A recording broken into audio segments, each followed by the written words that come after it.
बरसात का मौसम दस्तक दे चुका है और ऐसे मौसम में लोग कंस्ट्रक्शन के काम से ज्यादातर परहेज ही करते हैं। वजह यह है कि पानी के कारण मसाला सूख नहीं पाता और जब तक मसाला नहीं सूखता तब तक कोई ढांचा ठीक से खड़ा नहीं हो सकता। तो जरा सोचिए कि बरसात में लोग घर नहीं बना पाते तो भला इंजीनियर्स बहती नदी या उफान मारते समंदर में पुल कैसे बना लेते होंगे। दिमाग चक्कर खा गया ना? ये तो होना ही था। दोस्तों, नदी में बने पिलर्स को देखकर कभी आपके दिमाग में ये सवाल उठा है कि आखिर नदी के बहाव के बीच इन पिलर्स को कैसे बनाया गया होगा और पुल बनाने के लिए किन तरीकों का इस्तेमाल किया गया होगा?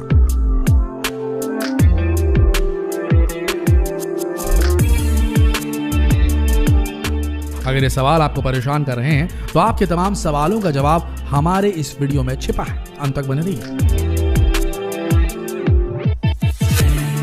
दोस्तों, मुंबई की शान बन चुका बांद्रा वर्ली सी लिंक हाजीपुर को पटना से जोड़ता है।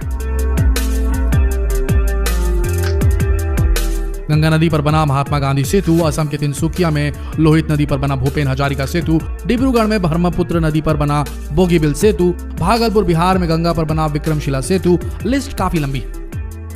दोस्तों, ये सभी इंजीनियरिंग के वो बेजोड़ नमूने हैं जिन्हें बहती नदी या समंदर के ऊपर बनाया गया है। इनमें से कई पुलों को आपने भी जरूर देखा होगा, कभी न कभी उसके ऊपर से सफर भी किया होगा।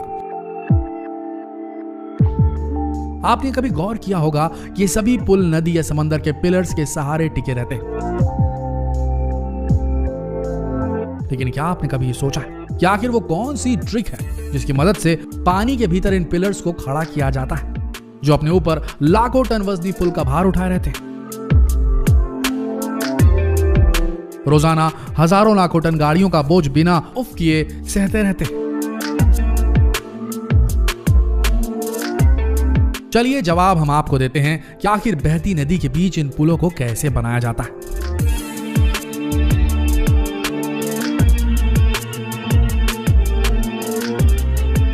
चलिए सबसे पहले ये जान लेते हैं कि नदी पर बनने वाले पुल कई तरीके के होते हैं, जैसे बीम ब्रिज पुल, suspension bridges, arch bridges, movable bridges.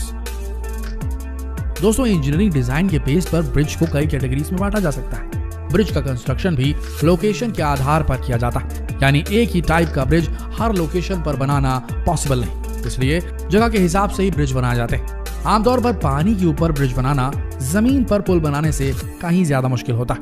नदियों या समंदर में पिलर वाले पुल बनाने के लिए पहले कुछ अहम बातों पर ध्यान दिया जाता है, जैसे पानी की गहराई, पानी के बहने की स्पीड, पानी के नीचे की मिट्टी की क्वालिटी, ब्रिज बनाने पर पड़ने वाला भार और ब्रिज बनने के बाद उस पर चलने वाली गाड़ियों का वजन। इन सभी मुद्दों पर ब्रिज बनाने से पहले गहरा रिसर्च किया जाता है। इस रिसर्च के बाद ही पुल बनाने का काम शुरू होता है।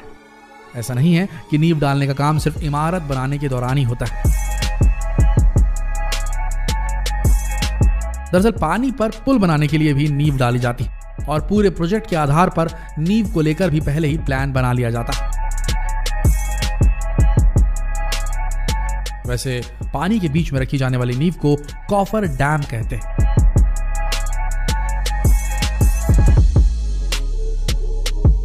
ये कॉफर डैम एक तरीके से ड्रम के जैसे होते हैं, जिन्हें क्रेन या पोकलैंड मशीनों की मदद से पानी में एकदम बीच में फिट कर दिया जाता है। इन कॉफर डैम्स को स्टील की बड़ी बड़ी प्लेट्स के जरिए बनाया जाता है। इसका शेप गोल या स्क्वायर हो सकता है और ये बात पुल बनाने या नदी की मिट्टी या गहराई पर डिपेंड करती है। अगर सीधे शब्दों में कहें तो ये एक ड्रम की तरह होता है, या फिर आपने मेलों में जो मौत का कुआं देखा होगा, ये बिल्कुल उसी तरह का होता है।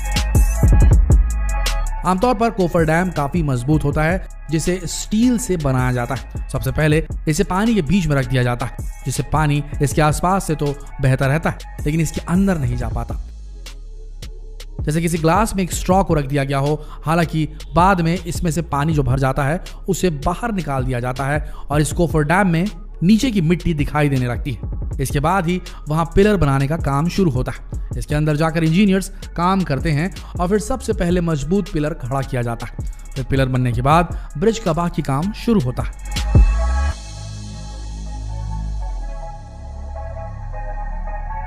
हालांकि जब पानी गहरा होता है तो इस कॉफर डैम के जरिए पुल नहीं बनाया जा सकता। जहां पानी ज्यादा गहरा होता है वहां पहले रिसर्च करके जमीन के नीचे कुछ पॉइंट्स बनाए जाते हैं जहां मिट्टी अच्छी हो और जमीन पिलर बनाने लायक हो। इसके बाद वहां गड्ढे किए जाते हैं और उनमें कई पाइप ऊपर से नीचे डाले जाते हैं और वहां मौजूद पानी को बाहर निकाला जाता है। फिर इन पाइप्स में सीमेंट के मिक्सचर भरे जाते हैं। फिर जरूरत के हिसाब से ऐसे ही कई पाइप्स मिलाकर एक पिलर बनाए जाते हैं। दोस्तों, किसी ब्रिज को बनाने में सबसे अहम बात उसकी बीम यानी कि खंभों का निर्माण होता है। इसे बीम बनाने में काफी सावधानी बरती जाती है। अब देखिए कि पुल कैसे तैयार होता है। दरअसल पुल बनाते वक्त आधे से ज्यादा काम दूसरी साइड पर चलता रहता है जहां पुल के ब्लॉक्स वगैरह बनाए जाते हैं। जैसे जैसे पानी के भीतर खंभे तैयार होते रहते हैं वैसे वैसे उनके ऊपर की रोड भी तैयार होती रहती है। ये सीमेंट और कंक्रीट के बड़े बड़े ब्लॉक्स होते हैं, प्री मेड ब्लॉक्स होते हैं जो पहले बनाए जाते हैं किसी और जगह, जिन्हें किसी दूसरी साइड पर तैयार किया जाता है। फिर इन्हें बड़ी बड़ी मशीनों की मदद से पुल की साइड पर पहुंचा दिया जाता है। बड़े बड़े सीमेंट ब्लॉक्स को पुल तक पहुंचाने के लिए कई बार बड़ी बड़ी नावों का भी सहारा लिया जाता है। ऐसा करने के बाद एक से दूसरे पिलर के बीच इन ब्लॉक्स को सेट करने का काम शुरू होता है और इसी तरह स्टेप बाय स्टेप एक ब्रिज बनकर तैयार होता है।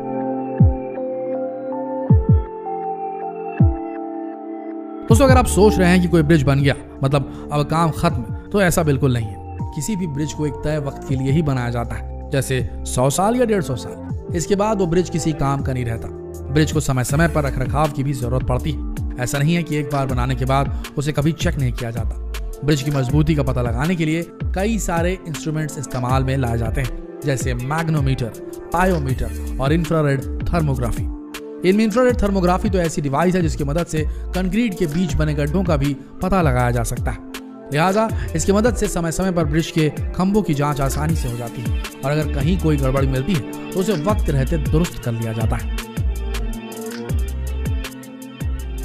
तो दोस्तों, उम्मीद है कि आपको नदी में बने पिलर से रिलेटेड आपके सभी सवालों का जवाब मिल गया होगा। आप समझ गए होंगे कि कैसे समंदर पर बड़े बड़े पुल बना दिए जाते हैं, कैसे बहती नदी के बहाव को रोककर पुल बना दिए जाते हैं, किस तरीके से ये काम होता है। और बड़ा ही आश्चर्यजनक काम लगता था हमें भी, लेकिन जब जाना इन सब चीजों के बारे में तो हम भी खुद हैरत में पड़ गए। आशा करते हैं ये जानकारी आप सबको दिलचस्प और रोचक लगी होगी। अगर लगी तो इसे अपने तक सीमित न रखें।